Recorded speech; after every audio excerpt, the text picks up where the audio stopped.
You can find the video version of this episode at mountaintoppodcast.com/YouTube.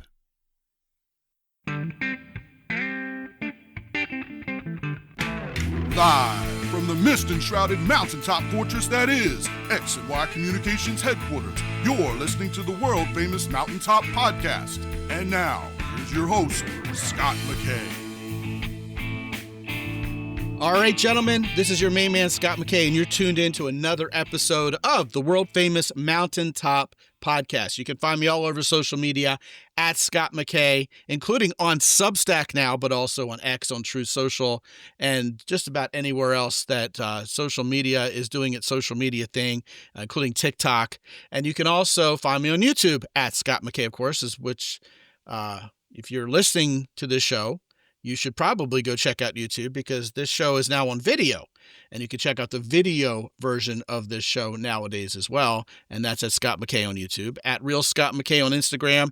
Gentlemen, if you're not a part of the Facebook group just yet, hey, come join us. It's a lot of fun at Mountaintop Summit on Facebook. And the website, as always, is mountaintoppodcast.com. Well, I got to tell you, I'm particularly excited about this show today. I've got a new friend of mine. We were chit-chatting before we hit record on this particular show. His name is Owen Marcus, and he is the head of something called the MELD community. And MELD makes me think of Pinochle, you know? But these guys are like, what the heck are you even talking about, McKay? Look it up. Google it. But he is the head of the MELD community, which stands for Men Emotional Leadership Development. And that is an outstanding topic idea in and of itself. But what really drew me to Owen's work is he talks about something that has somehow eluded us in this show, which is polyvagal theory. And it has a lot to do with how we as men can be our best selves, obviously to attract the right woman and to conduct a successful relationship with the kind of women we want. So with nothing further, Owen Marcus from Nevada City, California. Welcome, man. Thank you, Scott. It's an honor to be here. It's an honor to have you, man. You're doing great work with some great guys. It sounds like the type of guys who come to you are a lot like the type of guys who come to me, right? Yeah, we tend to get guys that are successful and they're used to not just investing in maybe their business, but investing in themselves across the board from the physical, but also the emotional and the relational parts of their lives. Yeah, I mean, that's what we're all about around here.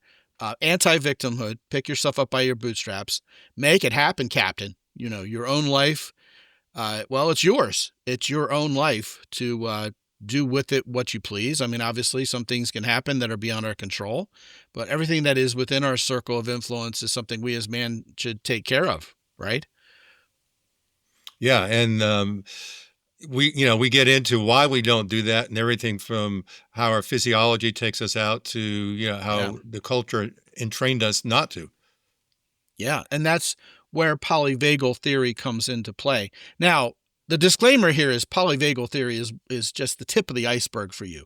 You talk about all kinds of smart things in terms of how men carry themselves, the ramifications of masculinity. We could talk about somatic awareness as part of polyvagal theory, which, self-awareness in general is a huge topic around here. And you also talk about how men get numb and we just kind of just check out. And, a lot of times women, their number one complaint, Owen, is, men are emotionally available. And guys are like, what does that even mean? Well, I think you're going to be able to describe that to these guys and how to get out from under it. You have something to say about the nice guy thing versus being a jerk. And you tie that to narcissism, which is another big hot topic. Mm-hmm. And you talk about relational intelligence as well. So all of that is fair game here. But I guess the best place to kick this off would be to help these guys out who are probably frantically Googling while they're listening and driving at the same time, trying to figure out what the heck polyvagal even means. Talk to us briefly about what polyvagal theory is and why it's so relevant to us as men and our success with female human beings. Polyvagal theory sounds really complicated, and it really isn't. It was developed by a fellow named Stephen Porges. Great guy. We've had on our program, so known him for years. He's a scientist that he first got traction with the clinicians rather than other scientists because the clinicians understood what he was saying was really right on. And what he realized in his research is that we're hardwired, and we have a nerve in our body that is set up for what he calls co-regulation, this ability to connect. And what he found is, it's like Scott and I are co-regulating, we're connecting, our physiology will start to sync. And this is sort of like the mirror neuron thing that people talk about. Mm-hmm. But we are hardwired, instinctually to read people's nonverbals. The little muscles in their face, how are they moving or not moving? The tonicity of their voice, the general body language, body movement.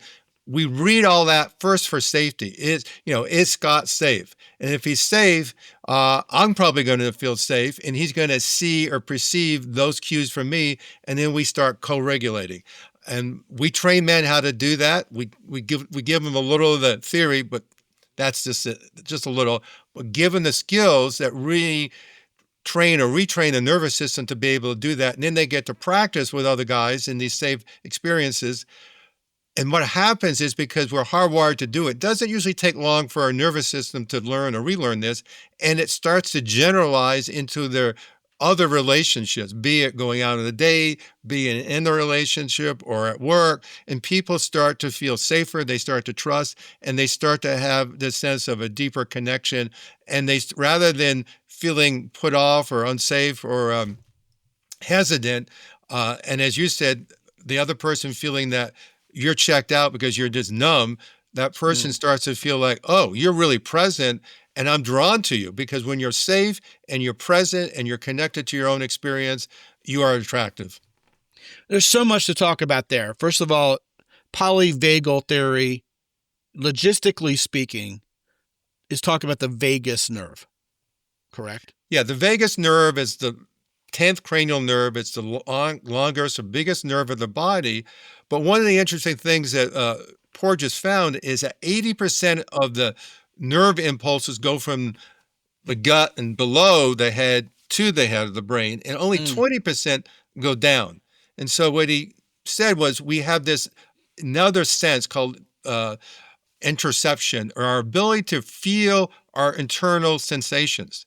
And so when we can feel them consciously, because we're always feeling them unconsciously, when we can tune into that somatic awareness of feeling our bodies unconsciously, like I'll ask a guy, where do you feel X or Y? And they go, oh, I feel it in my gut, for example. Right. All right, feel it in your gut. And so what happens when we feel it, say, in our gut, we are becoming consciously aware of what the unconscious or the lower centers of our brain already knew. And what that's telling us is that, oh, if I can feel my body, I'm safe. And if I feel safe, someone else is going to feel safe with me. And that's going to set up this deeper connection that we do want in our relationships. You're already on the right wavelength, because you're talking about safety. And that is basically the central premise of, well, in our vernacular, the beginning stages of attraction with women. The masculine work, as it were, in terms of attracting women, is to make them feel safe and comfortable, so that you are seen as a provider and a protector. And it literally makes women horny. And guys don't realize this. So you're talking about guys and their somatic awareness. And the first thing I thought of is the guy at the bar who bought a drink and he's protecting himself with it. He's got a drink in front of it, like, don't get near me. And then he goes and he talks to a woman, and he's so wadded up in fear that she just follows his lead in terms of the energy she's going to give out. And then the woman's looking at him like, what do I do with this guy? And he's thinking, see, she rejected me. She's afraid of me. She doesn't like me. But he led, didn't he? He led from a state of stress or survival. And so just like I was saying, that woman unconsciously picks up that this guy does not feel safe in himself. So it means that he's probably not safe for me, and he's not vulnerable. He's not present. He's like in some previous event that he's running in his head and his body and his physiology. And so he's completely unavailable. And so it's like, oh, I'm backing away from this. Yeah, and see, that's what women mean when they say, oh, this guy is emotionally unavailable. He's checked out. I don't know who he is. I don't know what's going on inside his head. He's not going to express any of that, let alone, demonstrate it. So what does she feel? Voila, she feels unsafe. Am I onto something? You're completely onto it. And and she might not, consciously say, "Oh, I feel unsafe," but she's going to, in her own polyvagal way, her own somatic awareness, go, "Something feels off." And Yeah. how many times have we been with someone and we said, "Something rubbed me the wrong way. He might have, or she might have said all the right things, but it just I did know, you're not feel right. right." Yes, you're absolutely right. And meanwhile, I think we as guys have been taught by the old pickup artist community or whatever that women are social geniuses, the whole lot of them.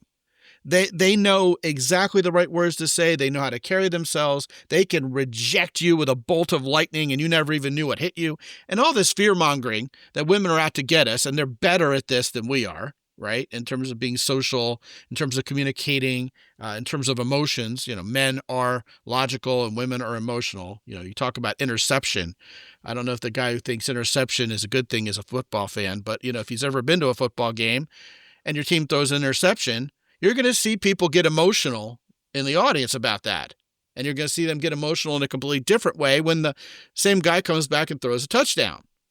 Men can be emotional. And if you want to see a woman get logical really quickly, watch her discipline her 3-year-old toddler who's misbehaving in the supermarket. Oh, it'll get down to brass tacks pretty quickly. Or It'll be an when they're if-then arguing with moment. you.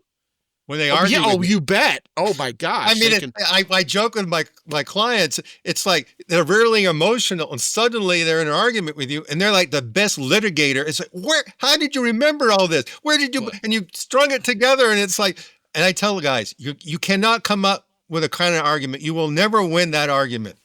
Right. But yet men are thinking, well, if she's not feeling positively, if she's feeling a little scared, then obviously she knows what she's doing. She can put a finger on it because women are geniuses at this stuff, right? This emotional awareness and emotional control and being present in the moment and all this cute Eckhart Tolle stuff is stuff that we as men think women are born naturally to do.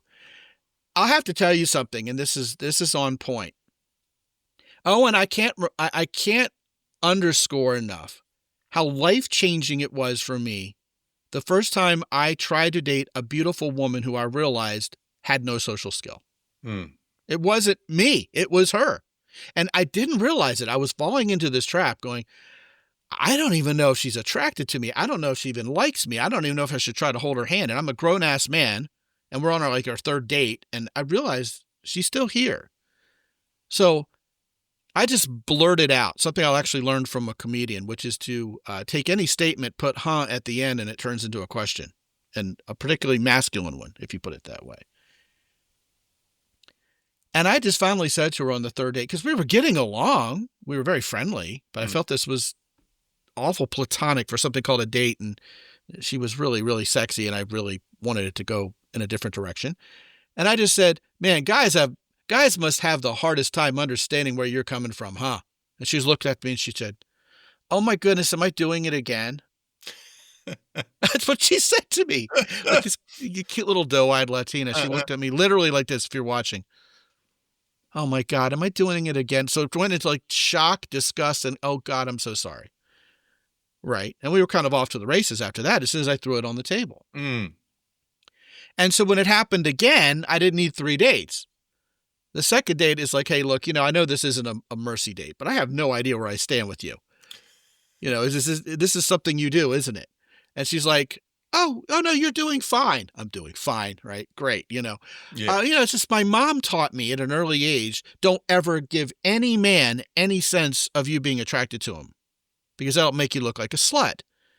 And I said, well, we can have a conversation and you can smile and you can say you're glad to have breakfast with me, and I'm not going to think anything like that. I mean, that's a few too many chess moves ahead to make a conclusion like that. And suddenly, same thing. The body language, the semiotics, the look on her face oh, thank you. And see what you did was you confronted her, but you confronted her in a funny, accepting, non-critical way, a non-confrontational way, right? Where you made her feel safe. Observational, right? And it's like in doing that, you sort of saw what was behind that mask and you wanted it, and you gently called her out to sort of have a real conversation. And like, you're basically saying, I see this fine, whatever, but I'm going to risk and say the truth in a non-judgmental way. And these women go, oh, okay, I can relax. Well, because I cared about an outcome that was socially acceptable. I Right. really wanted this to go well. Well, you wanted, And they could sense it. to connect to her. You didn't want her just sitting there looking pretty. You wanted to have a connection. Yeah, that would be better than her simply looking pretty, right? By the Right. way, that brings up the love languages thing.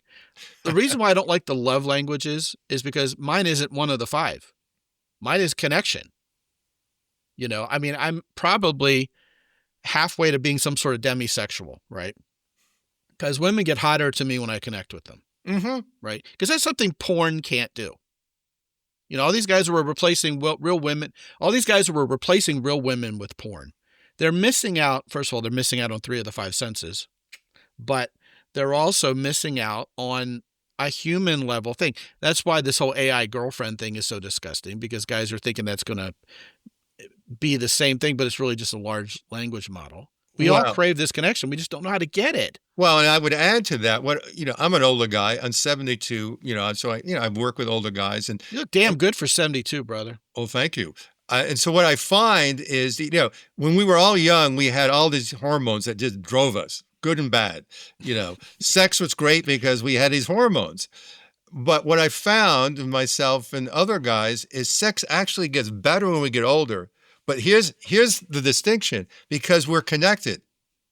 Because when we have a real connection with a partner, it's a different kind of sex. I couldn't do that. I didn't know I was even missing that when I was young, because hormones were driving everything.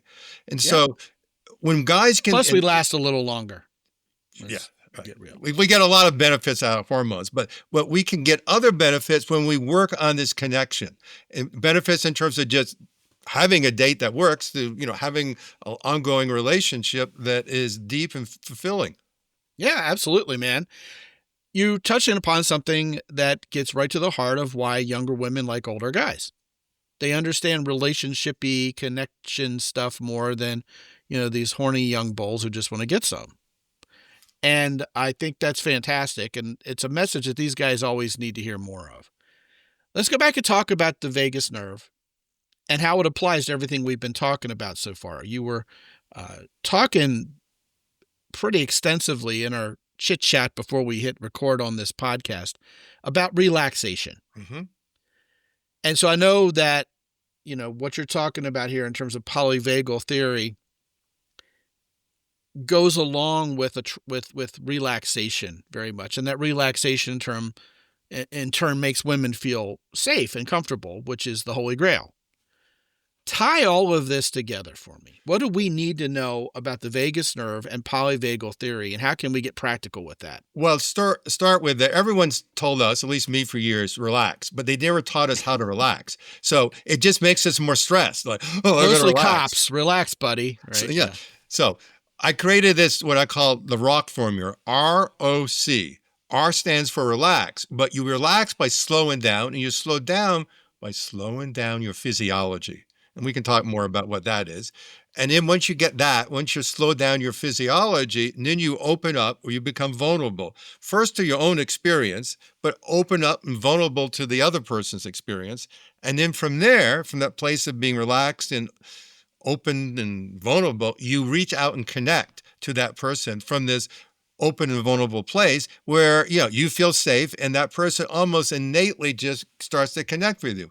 And if you, when I teach guys, if you start to lose that connection for whatever reason, go back to the arc, slow down, and feel your body like we were talking about, and then you can start to establish the connection. And where the polyvagal theory fits into this is that, and we talked a little about this before we started, is that men become numb. They become disassociated. That's what therapists will call it. We disconnect.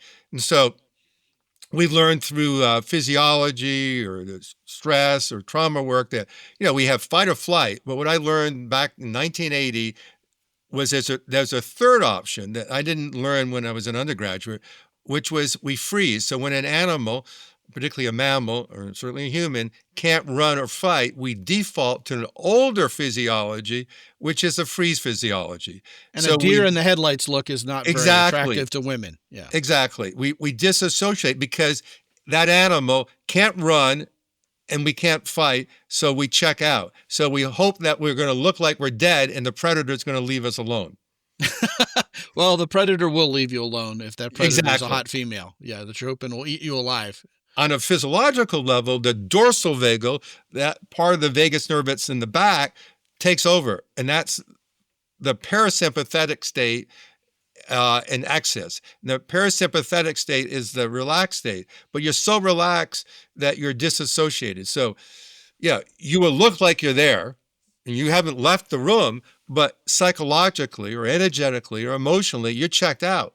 And so what that other person starts to feel is unsafe because you lost a connection, and they'll start to try to connect with you, and your words might be sounding great, but you're not embodied, and you're checked out because that's something you learn to do at an early age. And we're so checked out, we don't even know we're checked out. And short story, what got me turned on to this, I mean, I knew the science, but I didn't realize I was doing this until many years ago. I was in this relationship, and this beautiful woman, real patient, said, "Owen, I do not feel you."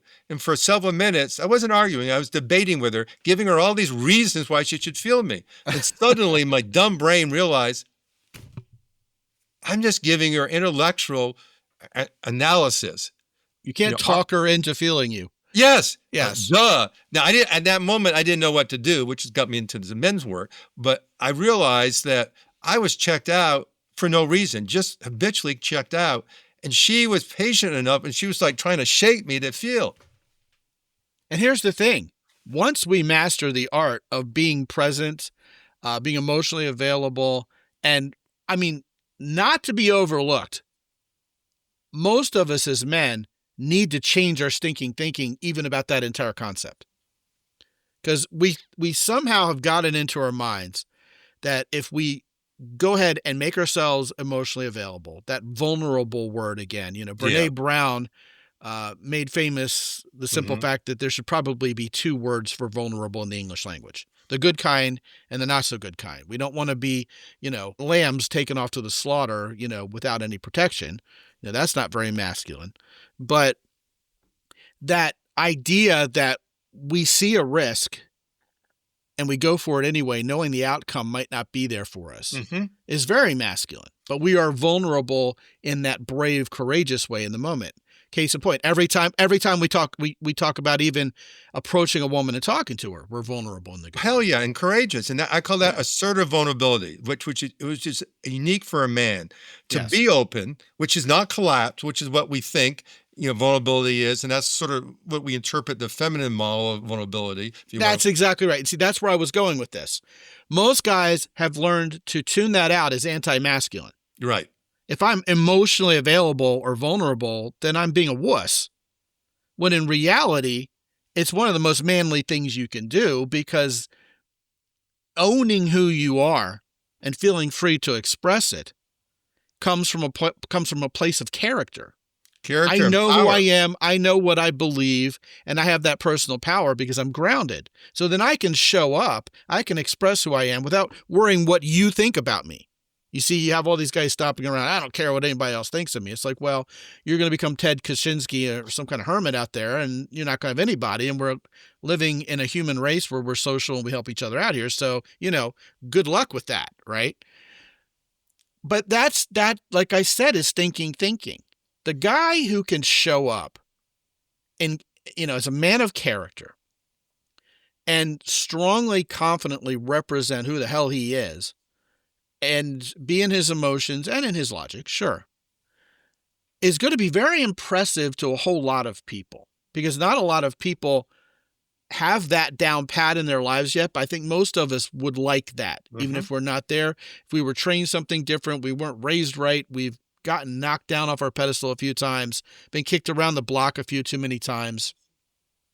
A lot of guys are going around getting beaten down, and it's in their voice. They sound like Eeyore, from Winnie the Pooh. We should be more like Tigger, And if you talk about being charismatic, that's the person who draws people in, and they want to be more like that person. They want more of that person, which is charm, making someone look like at least they want more of you instead of less of you.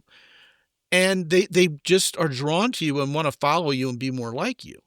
it seems to me that a core component, if not the flat out kernel of that thing, is having this presence, this energy about you where you're authentically you and it shows. And yet for men, the irony here, and I want you to riff away on this, no doubt, is we've been told to hide that.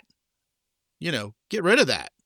Push that down. That's not anti-masculine. You should be stoic. All your pictures should be like a duck face and a squint, looking the other way. You should be this hard guy.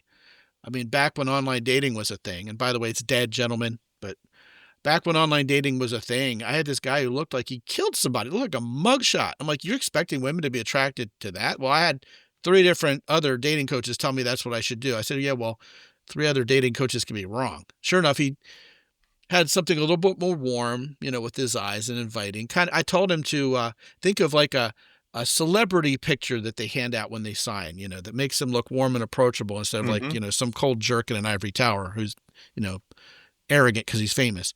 And these guys would start doing that instead, and even being a little bit more warm and light, God forbid, on a date. And women, I mean, the clothes were falling off. Right. And you're right. I mean, and those, even through a photo, those visual cues we read, and we might not consciously interpret, but, with dating apps, it's like, oh, no, because you see that picture and you immediately get the hit.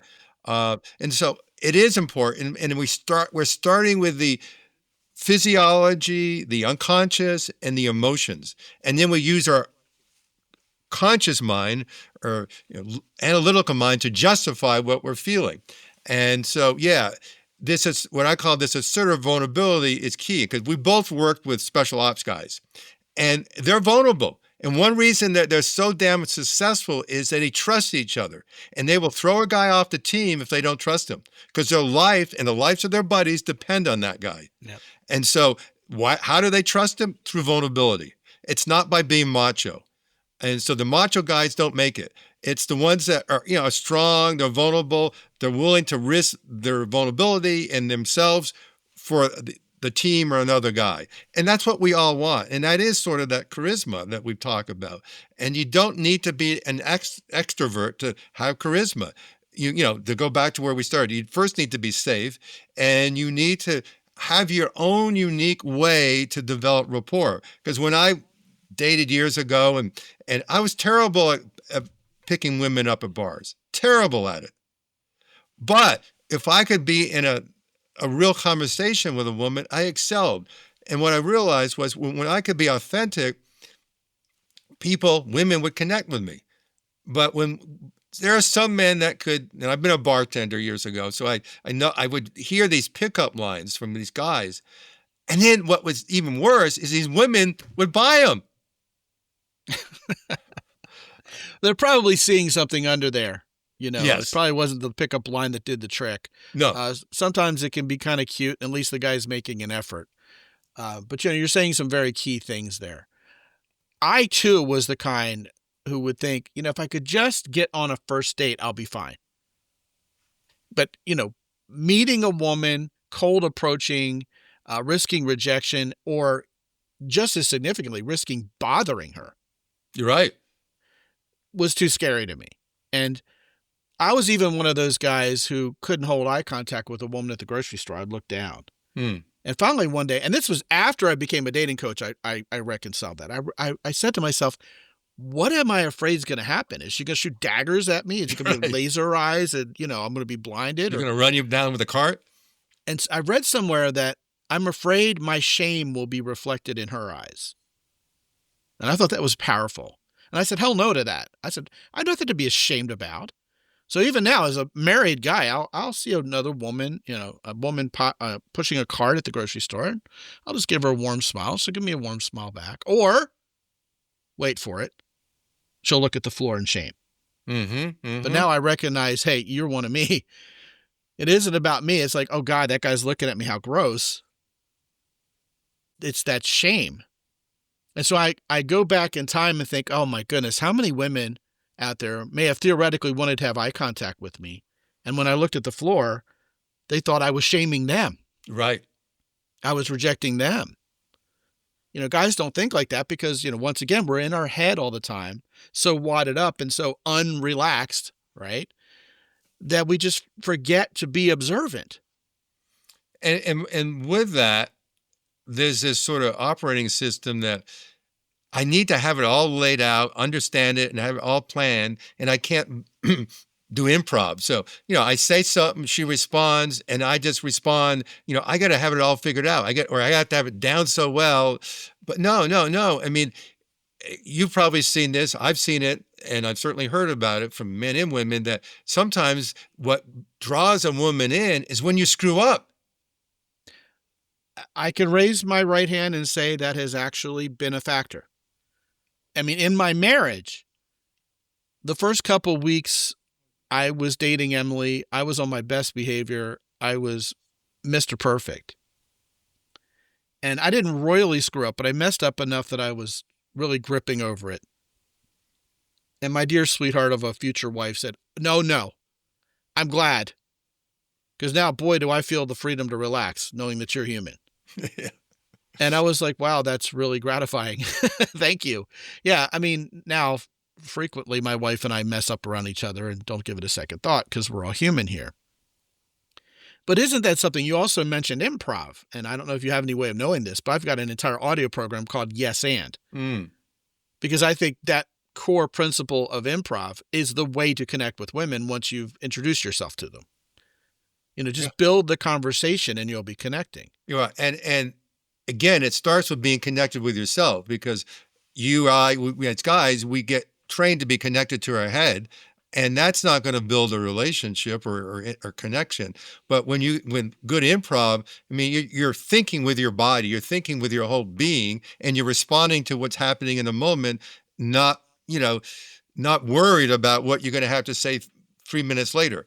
And it's a hell of a lot more entertaining and fun. Yeah. Naturally. Right. Yeah. And when you get that rapport happening, that's what sets up the chemistry. And when you don't have the rapport, even if that person's physically attractive, that attraction starts to wane. And once you get this down, chemistry is an afterthought. You could build chemistry with most anyone who at least is somewhat far along in quite literally everything you're talking about. I mean, men and women, I'm assuming here, can have vagus nerve issues. We all do. Right. So if you meet a woman who's all wadded up and she's all scared and she's coming from a fear-based mentality or whatever, she just had a bad morning, who knows, and you're being warm and you're being light and you're being authentic and you're showing up and trying to be present, all these little buzzwords we've been throwing around, it's amazing how people like you better. And women, and I will swear to this, okay, time after time on 10 Plus Lives, which is when I take guys out in field. And the whole point of taking guys out in field isn't to hit on them and get laid, not like a pickup artist. When guys come to visit me for 4 days, what we do is we go out and by pure immersion, figure out what it takes to make women like you and want more of you. Because as soon as that's taken care of, the rest takes care of itself.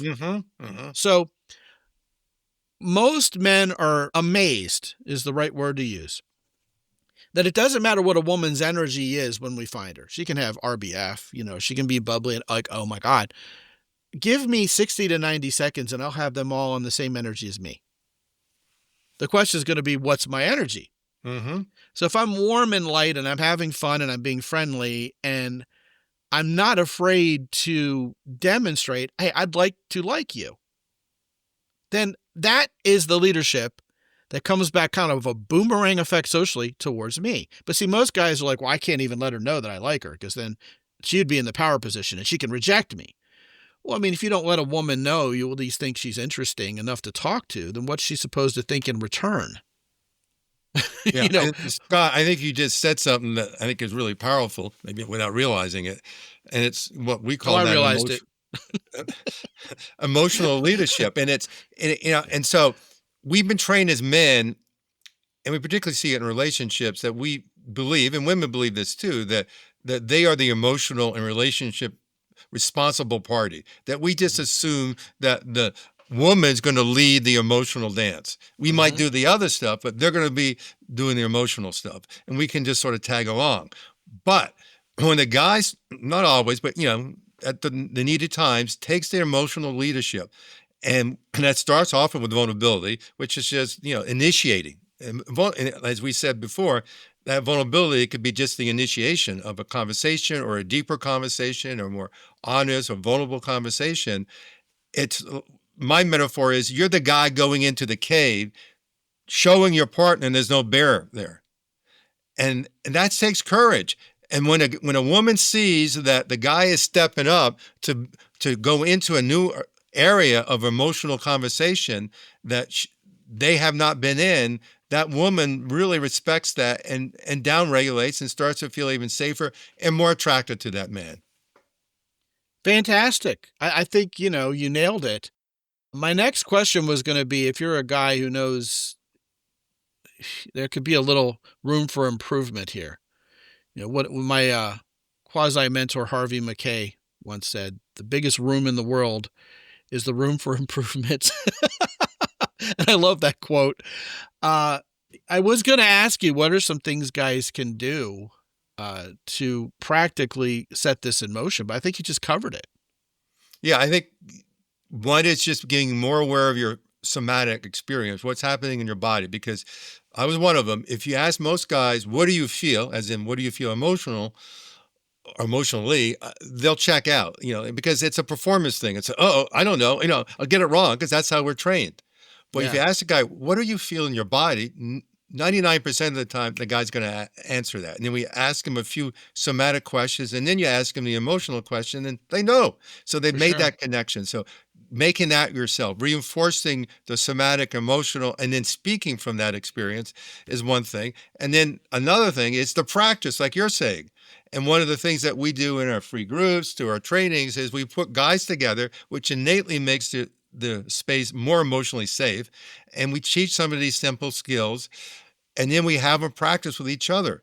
And it's huge how these guys start to learn when they can practice, and they start laughing at it, and they start getting connected to the guys. You bet. And what starts to, because it's basically the same skill with men applied a little differently with women. But when guys can get some mastery with other men, getting it with women comes pretty naturally. Yeah, and we as guys have a hard time making male friends nowadays too. So hell yeah, it's good stuff, and that's what goes on in the meld community, what you just described, right?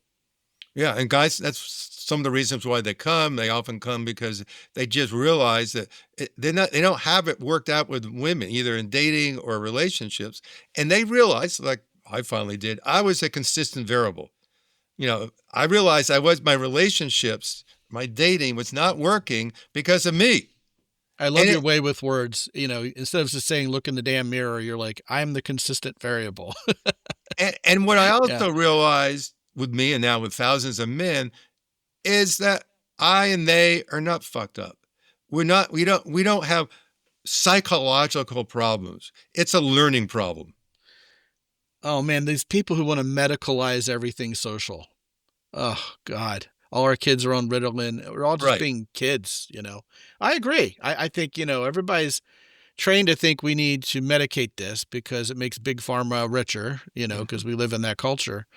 And really we're more normal than we think we are. We're struggling with a lot of the same things other guys do. I mean, I'm sure you've seen this in your practice time and time again. A guy comes to you and says, oh, here's one you've never heard before. And I've heard it 6 times this week. Right. I feel like a dermatologist. Oh yeah, this thing that you think is going to kill you, rub this on the rash. It'll be gone in 3 days. Right. And we did a big study several years ago with our guys. And the takeaway was that guys didn't feel good enough. And with that, never. It's like when they get together and they hear one guy say one thing because he has the courage to admit to something, and suddenly almost every other guy in the room goes, me too. I thought I was the only one. And everyone relaxes. And then the other thing that happens is guys are competitive. And so they start to see who could be more vulnerable. Yeah, they compare themselves to the George Washington on Mount Rushmore. Right. Every time. Yeah, and you can't beat that guy. No, and there's always going to be that guy. But when you can be real with other men and real with yourself, and then being real with women starts to become a natural thing. And then the right women, and I use that sort of in a limited way, but the woman that's right for you is going to find you attractive. And the other problem that... Because you're authentic. Yeah, that I've seen with couples is that people perfect their mask, their presentation. And then after a while, the wrapping paper of that package wears off, and it's like, who the hell are you? Who the hell are you? Wonder why the relationship fails. Right. And because we can never live out that mask. It just wears out after a while. And so when I was dating, and, I did, this is years ago, the online dating, I got so that on my profile, I said, here are the reasons why you don't want to date me. Well, I have a whole bunch of reasons nowadays why you should go do something other than online dating. So maybe that's a suitable place to end the show. Yeah, we'll definitely have you back to talk about much, much more because, Owen, you're just a wellspring of information, all of it right on the money for this stuff. For now, I want to send these guys to your Meld community, which they can go to by going to meld.community. But as is the custom around here, I'm going to send them to mountaintoppodcast.com/meld, MELD, just like in Pinnacle. And when they go there, they'll be able to find more about your Meld community, I presume. They'll find more. They can set up. We'll gladly just talk to them for free, see what they want or need. We have free offerings. We have online offerings. We have retreats. It's the full gamut. And we're here to serve men and give them the skills that they never got so they don't need us anymore. Fantastic. Once again, that's mountaintoppodcast.com/meld. Owen Marcus from the Meld community, thank you so much for dropping by today. Been a fantastic conversation. And as I often say around here, it went in twists and turns that we didn't expect, which is kind of why we do the discussion format around here instead of just a rote set of questions, and always makes for a great show. And you know your stuff, sir. So good on you. And thank you so much for joining us. Hope you'll be back. I would love to be. Thank you, Scott. Yes. And gentlemen, if you haven't been to mountaintoppodcast.com lately, check out Jocko Willink's company, Origin in Maine, Hero Soap, and also the Keyport. New titanium stuff from Keyport, which you guys are going to love. Also, gentlemen, check out the Substack channel. I put articles up there you don't see coming. If you can handle the truth, go check it out. You can go to mountaintoppodcast.com/Substack, and it'll send you right there. Keeping that mountaintoppodcast.com domain is kind of the standard around here. But it is at Scott McKay on Substack. Also, some of you guys I haven't talked to personally yet. I'd love to meet you, especially if you're a longtime visitor to this show. I want to challenge you right now to get on my calendar and talk to me for 25 to 30 minutes. If there's a coaching program for you, great. If not, I am glad to meet you, know that you've been listening, and hear your feedback on everything. All of that and more is there for you at mountaintoppodcast.com. And until I talk to you again real soon, this is Scott McKay from X&Y Communications in San Antonio, Texas. Be good out there.